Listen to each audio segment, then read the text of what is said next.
Fragrance friends, what's going on? It's your boy Shyson773 coming back at you with another video. Today's video is going to be on the house of Elyon. So the house of Elyon has been popping up in my feeds constantly, and I've been trying to see if I wanted to actually pick it up, and I did pick up one of the fragrances. The fragrance that I picked up is Himeros. So Himeros comes in a box like this. The fragrance actually sits in this little area right here, and the bottle looks like this. The bottle design is pretty nice. You know what's funny is it kind of looks like a Superman character, or it looks like it almost looks kind of like I don't want to say Galactus, but it looks like some sort of like superhero character that's like bad. But it's kind of dope in a sense because it when you open it up, it has like the cap itself. The cap isn't heavy by no means. It actually stays in place by holding the cap, so that's cool.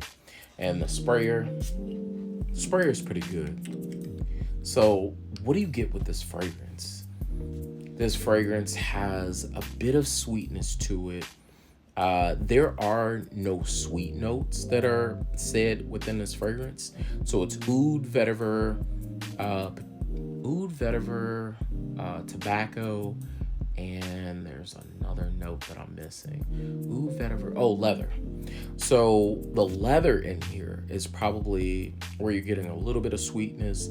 There's something else that's giving it a sweetness, but there were a couple of fragrances that I smelled that I have in my collection that are similar, but they're not the same. So it's not going to be redundant to this fragrance.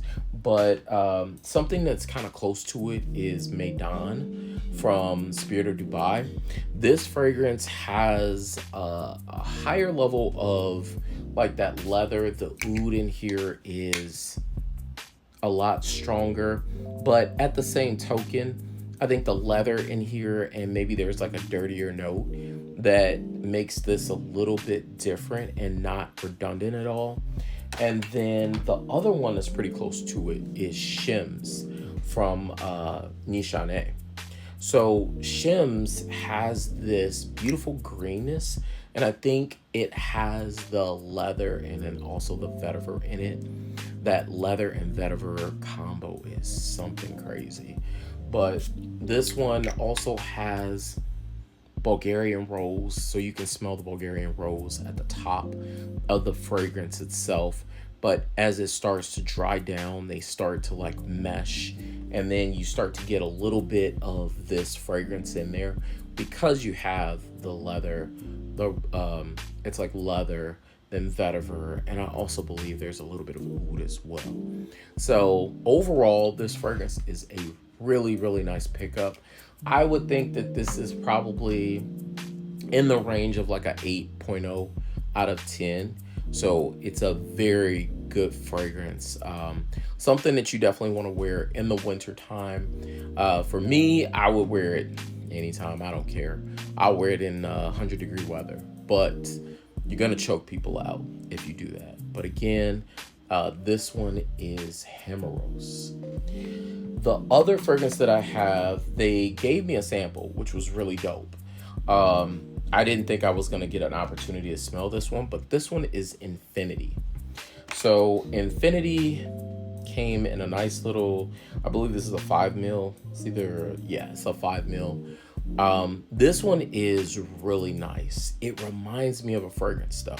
It reminds me of Oud Silk Mood by MFK, but the older versions of it, because I feel like it was reformulated. But this one on skin, it also has a little bit of a vibe from Louis Vuitton's Les Sables Rose. So the rose in here is probably Taif rose. There is also a little bit of Bulgarian rose, I believe, but it's kind of like a dry, dusty rose mixed with a little bit of a juicy rose. This one is so nice. You get also the oud that's in here. It's very smooth. Overall, I think this one is probably a little bit better to me over this one. They both have some sweet vibes to them, but this one is extremely masculine. I feel like this one is unisex. It could lean a little bit more femme, but ultimately, I really enjoy this one a lot. So, if you want to, I would say reach out to them. And I believe they do send out free samples of these. But thank you so much for checking me out. I really appreciate y'all. And until the next video, take care.